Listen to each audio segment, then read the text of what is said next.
اللہ من الشیطان الرجیم بسم اللہ الرحمن الرحیم 11ویں پارے میں سورہ توبہ میں 7ویں آیت ہے، اور اللہ تعالی نے غزوہ تبوک میں جو منافقین بہانہ بنا کر پیچھے رہ گئے تھے اور جنہوں نے کوئی بہانہ اور ظاہر کی رواداری بھی نہیں رکھی اور بغیر کسی عذر کے رسول اللہ صلی اللہ علیہ وسلم سے پیچھے رہنے پہ خوش ہوئے، اللہ تعالی نے ان کی مذمت بیان کی۔ اور اب اس آیت کریمہ سے اللہ تعالی نے تخاطب شروع فرمایا ہے صحابہ کرام رضی اللہ عنہ کے متعلق، اور پہلے تو جا بجا ان حضرات کی تعریف آتی رہی ہے، مگر اس کے بعد اب کثرت سے انہی اصحاب کی تعریف ہے۔ اور صحابہ کرام رضی اللہ عنہ میں اللہ تعالی نے سب سے پہلے تو مجموعی اعتبار سے ان کا ذکر فرمایا ہے، اور پھر اس کے بعد ایک ایسے گروہ کا ذکر فرمایا ہے جو لوگ غزوہ تبوک پہ نہیں گئے تھے، اور انہوں نے خود اپنے آپ کو پیش کر دیا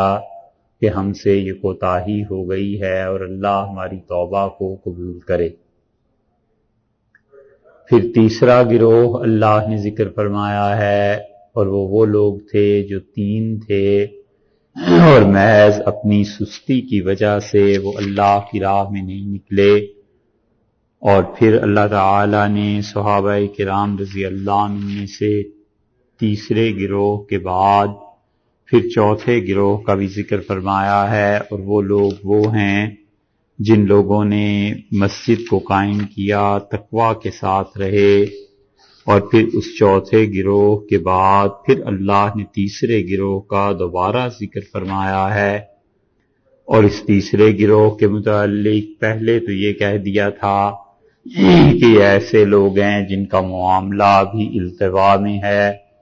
اللہ چاہے گا تو ان کی توبہ قبول کرے گا، اور اللہ تعالی چاہے گا تو ان پر عتاب نازل فرمائے گا۔ اس کے بعد اب جو تیسرا گروہ جو تھا اس کو آخر پہ لے جا کے صاف لفظوں میں کہا گیا کہ وعلی الثلاثہ، اور اب آئی 3 افراد کی باری جو لوگ پیچھے رہ گئے تھے۔ پھر اس کے بعد رسول اللہ صلی اللہ علیہ وسلم کی منقبت اور تعریف پر اللہ نے اس سورت کو مکمل کیا ہے، اور یہاں سے اس سورہ مبارکہ کی 29 یا 30 آیات باقی ہیں۔ اور شروع جو کیا ہے صحابہ کرام رضی اللہ عنہ کے اس گروہ سے جن کے متعلق اللہ نے فرمایا کہ والسابقون الاولون، اور جو لوگ قدیم ہیں اور جو لوگ پرانے ہیں۔ سابق کا مطلب یہ کہ وہ جو لوگ سبقت لے گئے ہیں، جو لوگ آگے بڑھ گئے ہیں۔ الاولون، اور ان کے متعلق یہ بھی فرمایا کہ وہ لوگ قدیم ہیں، پہلے سے ہیں، من المہاجرین والانصار، اور وطن چھوڑنے والے اور مدد کرنے والے۔ اس اعتبار سے ساری امت سے ایمان لانے کے لحاظ سے صحابہ کرام رضی اللہ عنہ ہیں، اور سارے کے سارے مہاجرین بھی ہیں اور انصار بھی ہیں۔ یہ السابقون اور الاولون میں یہ جو الف لام آپ دیکھ رہے ہیں یہ استغراق کے لیے ہے، جنس کے لیے ہے، یعنی سارے کے سارے وہ لوگ جو بھی اسلام میں اول ہوئے اور جنہوں نے ابتدا کی۔ اور پھر یہ جو من ہے یہ اس کا مطلب سے نہیں ہے، بلکہ اس کا مطلب یہ ہے کہ یہ السابقون الاولون کی تشریح کے لیے آ رہا ہے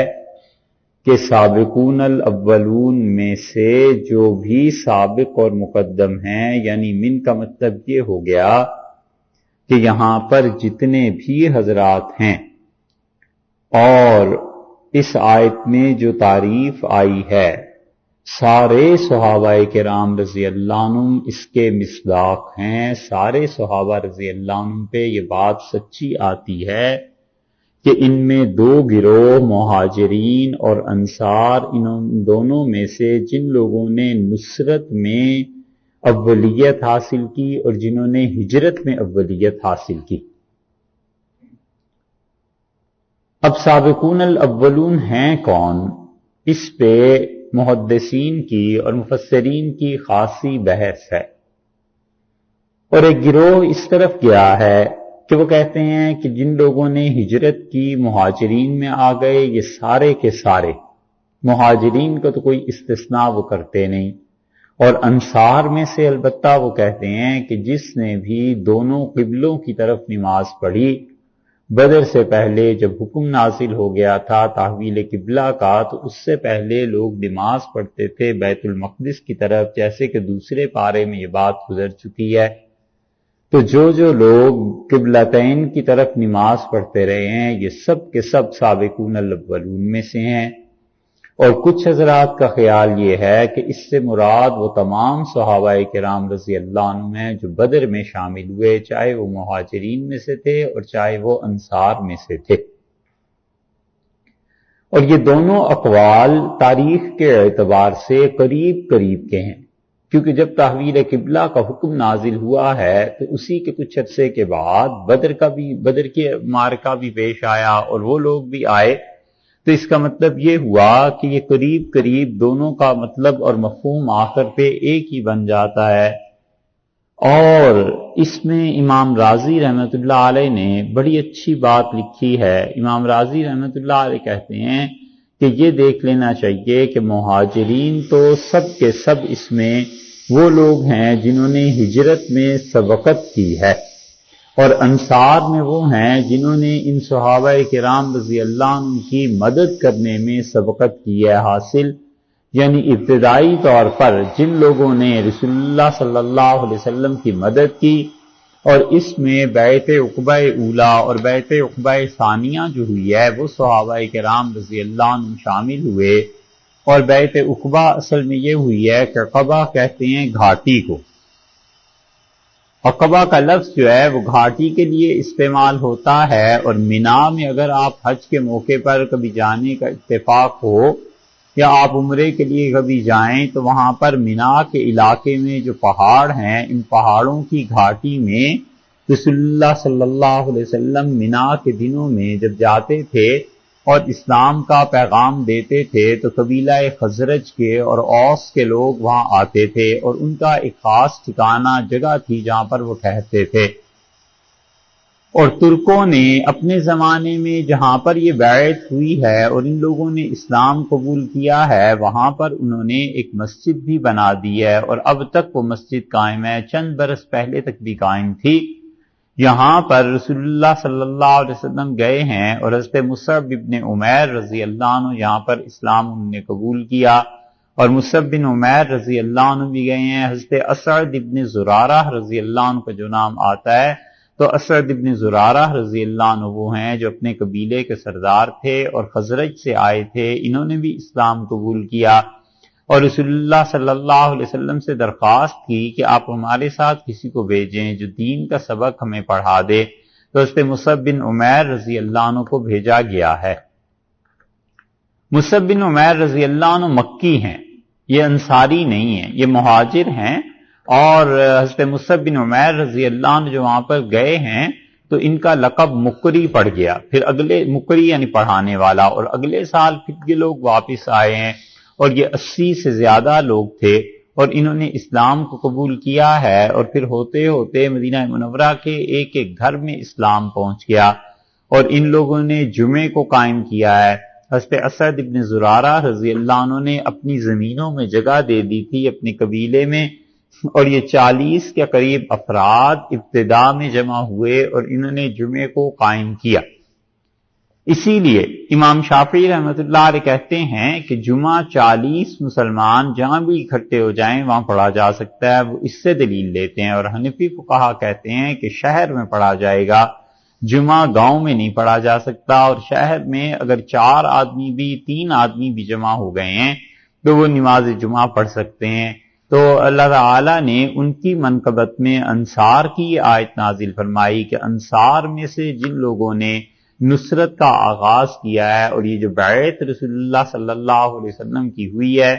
نبی کریم صلی اللہ علیہ وسلم نے ان صحابہ رضی اللہ عنہم سے یہ وعدہ فرما لیا تھا کہ وہ ہمیشہ مدینہ منورہ میں رہیں گے، اور حضرت صلی اللہ علیہ وسلم نے اتنی بڑی خوشی کی چیز انہیں دی تھی کہ یہ سارے حضرات اس پہ راضی ہو گئے، اور انہوں نے حتیٰ کہ حدیث میں آیا ہے کہ کھڑے ہو کر یہ بھی اس بیعت سے پہلے پوچھا کہ اللہ کے رسول کل کو آپ غالب آ جائیں اور مکہ مکرمہ فتح ہو جائے تو کہیں ایسے تو نہیں کہ آپ ہمیں چھوڑ دیں گے؟ تو رسول اللہ صلی اللہ علیہ وسلم نے فرمایا نہیں، میرا تو تمہارا اب زندگی بھر کا ساتھ ہے، اور ہماری مرنا بھی سانجھا ہے، ہماری قبریں بھی سانجھی ہیں۔ مطلب یہ تھا کہ اب یہ واپس آنا مکہ مکرمہ میں اس کے بعد ممکن نہیں۔ تو رسول اللہ صلی اللہ علیہ وسلم تشریف لائے ہیں مکہ مکرمہ میں پھر فتح ہی کے موقع پہ، یا عمرے وغیرہ کے لیے آتے رہے ہیں، بہرحال ہجرت تو پوری ہو گئی تھی۔ تو اس لیے یہاں پر اللہ نے بڑی منقبت، بڑی تعریف بیان کی ہے، والسابقون الاولون من المہاجرین والانصار، کہ وہ تمام صحابہ رضی اللہ عنہم جو سابقون الاولون میں سے تھے، مہاجرین میں سے تھے، انصار میں سے تھے۔ اور اس سے پتہ چلا کہ جو انسان سبقت لے جاتا ہے نیکی کے کام کرنے میں، اس کو زیادہ فضیلت حاصل ہوتی ہے۔ جو انسان پہل کرتا ہے وہ افضل ہے، کیونکہ سب سے پہلے اس انسان نے دین کی طرف دعوت دی، اور جو اس کے بعد آتے ہیں وہ اس کے مقلد ہوتے ہیں، اس کے پیروکار ہوتے ہیں، وہ ایک راستہ ایک آدمی بنا دیتا ہے، اور بعد میں آنے والے اسی راستے پر چل کر پھر وہ آگے چلتے ہیں۔ تو اس لیے یہاں سے پتہ چلتا ہے کہ جو پہلے آدمی ہوتے ہیں اللہ تعالیٰ نے ان کو فضیلت دی ہوتی ہے۔ تو کوشش کرنی چاہیے انسان کو کہ اپنے خاندان میں، کسی بھی کمیونٹی میں، کسی بھی جگہ پر سب سے پہلے نیکی کی راہ بنانے والا وہ ہو، تاکہ آئندہ کو جو لوگ آئیں وہ اس کے راستے اور اس کے منہج پر چلیں، اور ان کو بھی ثواب ملے اور اس کو بھی ثواب ملے جس نے اس منہج اور طریقے کو شروع کیا تھا۔ کیونکہ وہ بھی تو آیا ہے کہ جو بھی آدمی قتل کرتا ہے اس قتل کا ایک گناہ اس کے سر بھی جاتا ہے قابیل کے، جس نے سب سے پہلے اس دنیا میں قتل کو شروع کیا تھا۔ تو ارشاد فرمایا کہ نتبعوہم بإحسان، اور دو تو یہ ہو گئے مہاجرین اور انصار، اور اس کے بعد مہاجرین وہ سارے جنہوں نے رسول اللہ صلی اللہ علیہ وسلم کے ساتھ ہجرت کی، مسلمان کہلائے، مکہ مکرمہ کو چھوڑا، حضرت صلی اللہ علیہ وسلم کے اتباع، ان کی اطاعت کے لیے مدینہ منورہ آئے، اور انصار سارے وہ مسلمان جو اہل مدینہ کہلائے، جنہوں نے مہاجرین مکہ کے لیے اپنے گھر کے دروازے کھول دیے رسول اللہ صلی اللہ علیہ وسلم کے کی خدمت کے لیے اور اسلام کے لیے اپنے اموال کھول دیے اور ہر طرح سے مدد کی۔ والذین اتبعوہم، اب تیسرا طبقہ آیا ہے، اور اللہ تعالیٰ نے فرمایا ہے کہ والذین اتبعوہم، اور جو اس کے بعد تھے ان کے پیچھے آئے، بِإِحْسَانٍ، نیکی کے ساتھ۔ دو ترجمے ہیں اس کے، ایک تو یہ کہ وہ لوگ جو ان کے بعد آئے ہیں نیکی کے ساتھ، یعنی جنہوں نے نیک کرداری میں پیروی کی۔ یہ احسان کس کی صفت واقع ہوا ہے؟ مسئلہ یہ ہے کہ احسان کس کے ساتھ جڑتا ہے۔ اکثر حضرات اس طرف گئے ہیں کہ یہ جو مہاجرین اور انصار، یہ دونوں صحابہ رضی اللہ عنہم ہیں، ان کی صفت احسان، یعنی والذین اتبعوہم، جن لوگوں نے ان کی پیروی کی ہے، ان کی ضمیر کدھر لوٹی؟ مہاجرین انصار کی طرف نا، جنہوں نے ان دو گروہوں کی پیروی کی ہے بے احسان، نیکی میں۔ ایک بات تو یہ ہوئی، نیکی میں پیروی کی، یہ دلیل ہے اس کی کہ یہ سارے بھی معصوم نہیں ہو گئے، وگرنہ تو اللہ تعالیٰ کہہ دیتے جنہوں نے ان کی پیروی کی ہے۔ تو احسان کی قید لگانا اس کی دلیل ہے کہ خوبیوں میں ان کی پیروی کی ہے، اچھائیوں میں ان کی پیروی کی ہے۔ صحابہ رضی اللہ عنہ معصوم نہیں ہو گئے تھے، ہم تو صرف نبی کریم صلی اللہ علیہ وسلم کی عصمت کے قائل ہیں کہ رسول اللہ صلی اللہ علیہ وسلم معصوم تھے، اور باقی کوئی آدمی بھی معصوم نہیں تھا۔ تو جتنی چیزوں میں بھی بعض صحابہ کرام رضی اللہ عنہ سے غلطی ہوئی ہے ہم ان میں سے کسی کی پیروی نہیں کریں گے۔ حضرت علی رضی اللہ عنہ کے معاملے میں حضرت معاویہ رضی اللہ عنہ سے خطا ہوئی، غلطی ہوئی، اور جب تک حضرت حسن رضی اللہ عنہ نے ان کی بیعت نہیں کر لی، وہ خلیفہ نہیں تھے، وہ بغاوت میں تھے، باغی تھے، خلافت کے، اور سیدنا حسن رضی اللہ عنہ جب ان کی بیعت کی ہے پھر وہ خلیفہ عادل ہو گئے حضرت معاویہ رضی اللہ عنہ، اور پھر خلیفہ عادل کی حیثیت سے ان کی پیروی ہے سب پہ۔ مگر جب تک شام والوں نے حضرت علی رضی اللہ عنہ کی بیعت نہیں کی اور حضرت حسن رضی اللہ عنہ کی بیعت نہیں کی جبکہ یہ دونوں زندہ تھے، اس وقت تک شام والے باغی تھے، کوئی پیروی نہیں ہے ان کی۔ حتیٰ کہ امام ابو حنیفہ رحمۃ اللہ علیہ نے فرمایا کہ اگر ہم ہوتے حضرت علی رضی اللہ عنہ کے دور میں تو ہم امیر المومنین رضی اللہ عنہ کے ساتھ ہوتے۔ اور اس بغاوت کی تصریح، یہ بظاہر لفظ بڑا لگتا ہے حضرت معاویہ رضی اللہ عنہ کے بارے میں، کبھی بھی ہم لوگ نہ کہتے جب تک کہ امام محمد رحمۃ اللہ علیہ اور صاحب مذہب امام ابو حنیفہ رحمۃ اللہ علیہ وغیرہ اتنے بڑے بڑے درجے کے لوگ یہ بات نہ کہتے، کسی کے لیے روا نہیں۔ کسی نے ایک بزرگ سے پوچھا کہ یہ جو آپ حضرت معاویہ رضی اللہ عنہ کے متعلق کہتے ہیں کہ ان سے خطا ہو گئی تو اس کی انہیں کیا سزا ملی؟ انہوں نے کہا ان کی سزا کے لیے یہ تھوڑا ہے کہ میرے اور تم جیسے لوگ بیٹھ کے ان کی بات کیوں کہتے ہیں کہ انہوں نے بغاوت کر دی تھی۔ انہوں نے کہا یہ جو کہنا ہے ہم جیسی چھوٹی زبانوں کا، بس دنیا بھر میں یہی سزا کافی۔ تو جو صحابہ رضی اللہ عنہ نے کیا ہے سب کا سب معصومیت پہ مبنی تو نہیں، حدود بھی جاری ہوئی ہیں، ان پہ سزائیں بھی ہوئی ہیں، ہاتھ بھی کاٹا گیا، یہ چیزیں بھی ہوئی ہیں۔ تو اس لیے یہاں پر اس بات کا رد ہے کہ آن حضرت صلی اللہ علیہ وسلم کے بعد عصمت کسی کے پاس نہیں رہی، یہ لوازمات نبوت میں سے۔ اس لیے جو لوگ بھی انبیاء علیہ الصلوۃ والسلام کے علاوہ کسی کی عصمت کے قائل ہیں وہ گمراہی کی بات کرتے ہیں۔ تو اگر یہ مان لیا جائے کہ والذین اتبعوہم بإحسان، یہ قید بہت قابل غور ہے کہ مہاجرین ہیں یا انصار ہیں، کوئی سی بھی قسم ہے رضی اللہ عنہم، یہ بہرحال معصوم نہیں تھے، قید لگا دی اللہ نے کہ بے احسان، ان کی نیکیوں میں ان کی پیروی کرنا۔ ایک بات تو یہ ہو گئی۔ دوسری بات یہ کی گئی ہے کہ والذین اتبعوہم، جو ان کے پیچھے آئے، بے احسان، نیکی سے۔ یہ جو احسان کے ساتھ قید لگا دی نا، نیکی سے ان کے پیچھے آئے، یہ پوری امت آ گئی کہ پوری امت میں جو کوئی بھی نیکی کی کیفیت سے ان کی پیروی کرے گا۔ اس لیے ایک صحابی رضی اللہ عنہ سے جب اس کی تفسیر پوچھی گئی تو انہوں نے کہا دیکھو جہاں پر، یہ دوسرے ترجمے کی بات کر رہے ہیں اب دوسری تشریح کی نا، انہوں نے کہا دیکھو ہم انصار اور مہاجرین پر اللہ نے کوئی قید نہیں لگائی،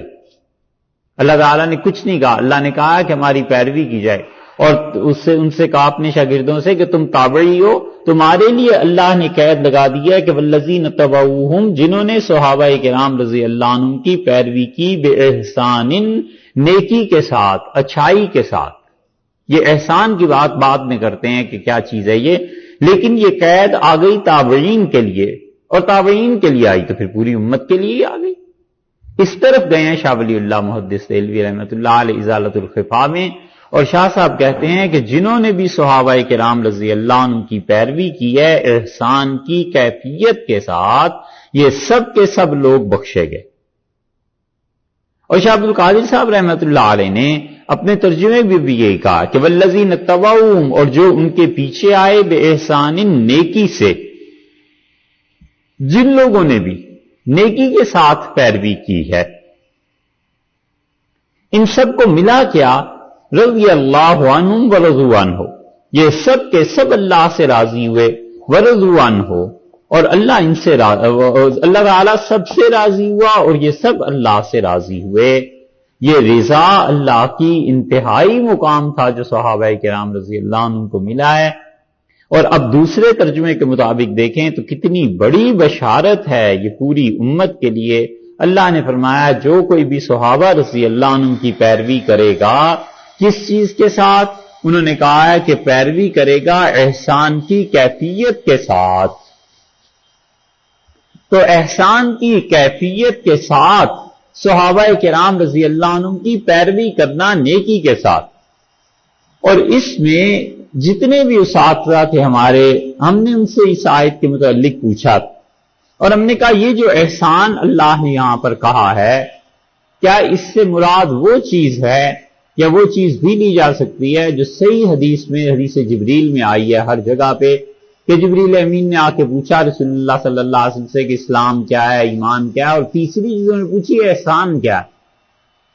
تو حضرت صلی اللہ علیہ وسلم نے فرمایا کہ احسان یہ ہے کہ تجھ میں ایسی کیفیت پیدا ہو جائے کہ تم اللہ کی عبادت کرو گویا کہ تم اسے دیکھ رہے ہو، اور تم نہیں دیکھ رہے تو بہرحال وہ تو تمہیں دیکھ ہی رہا۔ یہ احسان کی کیفیت، یہ ہے سارے سلوک اور تصوف اور جتنی بھی چیزیں ہیں اس کا خلاصہ، کہ جب آدمی کا تزکیہ ہو جاتا ہے تو وہ اللہ کے تعلق کی وجہ سے گناہ نہیں کرتا، اور اللہ کے ساتھ تعلق اور محبت کی وجہ سے سنت شریعت کی پیروی کرتا ہے۔ یہ چیز ہے احسان۔ تو جب یہ احسان کی کیفیت سارے صوفیاء میں آ گئی، سارے اللہ کے نیک بندوں میں آ گئی، وہ بھی شامل ہو گئی اس میں، رضی اللہ عنہم ورضوا عنہ، اللہ ان سے راضی ہوا اور وہ اللہ سے راضی۔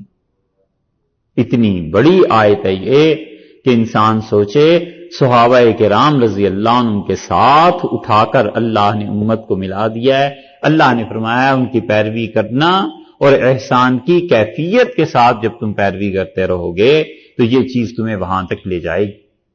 اور یہ وہ چیز ہے جو رسول اللہ صلی اللہ علیہ وسلم نے بھی فرمائی ہے۔ آپ نے کہا وددت، میرا جی چاہتا ہے کہ میں اپنے بھائیوں کو دیکھوں۔ ہم نے عرض کیا اللہ کے رسول ہم آپ کے بھائی نہیں ہیں؟ تو رسول اللہ صلی اللہ علیہ وسلم فرمایا تم تو میرے دوست ہو، میرے بھائی تو وہ ہیں جو میرے بعد آئیں گے، جنہوں نے نہ تمہیں دیکھا ہوگا نہ مجھے دیکھا ہوگا نہ تمہارے دیکھنے والوں کو دیکھا ہوگا، اور وہ غیب میں رہ کے ہمیں نہ دیکھنے کے باوجود ہماری پیروی کریں گے۔ آپ نے فرمایا میرا جی چاہتا ہے کبھی میں ان کی زیارت کروں، انہیں دیکھوں۔ یہ پوری امت آ گئی اس میں۔ جو کوئی بھی احسان کی کیفیت میں جس آدمی پر بھی یہ حالت ہو جائے کہ وہ اللہ کی نافرمانی نہ کرے اللہ کی محبت کی وجہ سے، یا یہ کہ اللہ تعالی کے ساتھ تعلق کی وجہ سے، اور نیکی کرے خدا کی محبت کی وجہ سے اور خدا کے ساتھ تعلق کی وجہ سے، وہ آدمی چاہے کہیں سے بیعت ہوا ہے نہیں ہوا، یہ احسان کی کیفیت جس آدمی میں آ گئی نا، وہ اس میں داخل ہے کہ رضی اللہ عنہ ورضوا عنہ،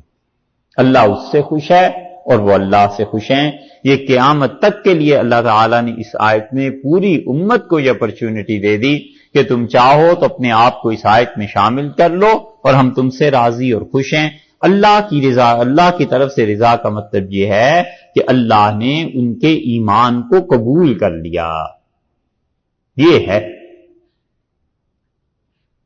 ساری دنیا مل کے کہتی رہے آپ کو ہمیں کہ ہم مسلمان ہیں، اور اگر اللہ نہ کہے تو پھر کیا فائدہ ہو، اور اللہ تعالیٰ اکیلا کہہ دے کہ ہاں بھئی یہ مسلمان ہیں، تو ساری دنیا جو کچھ بھی کہتی رہے کیا نقصان ہے اس کا؟ اور صلہ اور جزا اس ایمان پہ دے گا۔ اور بندوں کے راضی ہونے کا مطلب یہ ہے کہ انہوں نے دل سے اللہ کی اطاعت کی، دل سے انہوں نے خدا کی بات مانی۔ تو اس آیت نے مہاجرین، انصار، تابعین، امت میں باقی آنے والے طبقے جو بھی نیکی کے ساتھ ان کی پیروی کرے اور نیک کرداری کے ساتھ، اللہ تعالی نے بتا دیا رضی اللہ عنہم، خدا ان سب سے خوش ہے، ورضوا عنہ، اور وہ اللہ سے خوش ہیں۔ وَأَعَدَّ لَهُمْ جَنَّاتٍ تَجْرِي، اور اللہ تعالی نے کیا کیا ہے، ان کے لیے باغات تیار کیے ہیں جن کے نیچے نہریں بہتی ہیں، جن کے درمیان میں دریا بہتے ہیں، خالدین فیہا ابدا، اور وہ اس میں رہیں گے ہمیشہ ہمیشہ کے لیے۔ یہ نہیں ہے کہ چند دن رکھا اور پھر نکال دیں گے، بلکہ مطلب یہ ہے کہ ان میں ہمیشہ ہمیشہ رہیں گے۔ ذالک الفوز العظیم، اور یہ لوگوں بہت بڑی کامیابی ہے، یہی ہے بڑی مراد ملنی، یعنی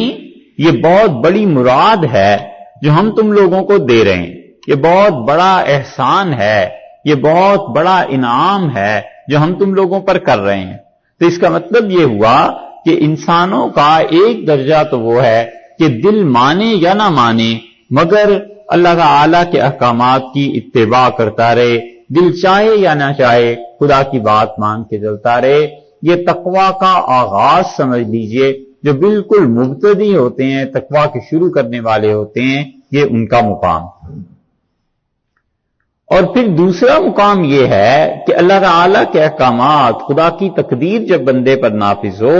تو انسان کا بالکل التفات ہی نہ رہے اپنے نفس کی طرف، خواہشات کی طرف، بس اللہ کی تقدیر کو پورا ہوتا ہوا جانے اور اس پہ صبر اور شکر کا اظہار کرتا رہے۔ یہ درمیان کا درجہ ہے لوگوں کے لیے، اور بس اس پہ پہنچ کے آدمی کو نسبت اللہ کے ساتھ تعلق کی حاصل ہو جاتی ہے۔ اور تیسرے ایسے ہوتے ہیں کہ ان کو یہ اسباب، وسائل، ان چیزوں سے ہٹ کے بالکل اللہ پہ نگاہ جا کر رک جاتی ہے اور اللہ ہی سے سب کچھ ہوتا ہوا دیکھتے ہیں، اور یہ کاملین ہیں۔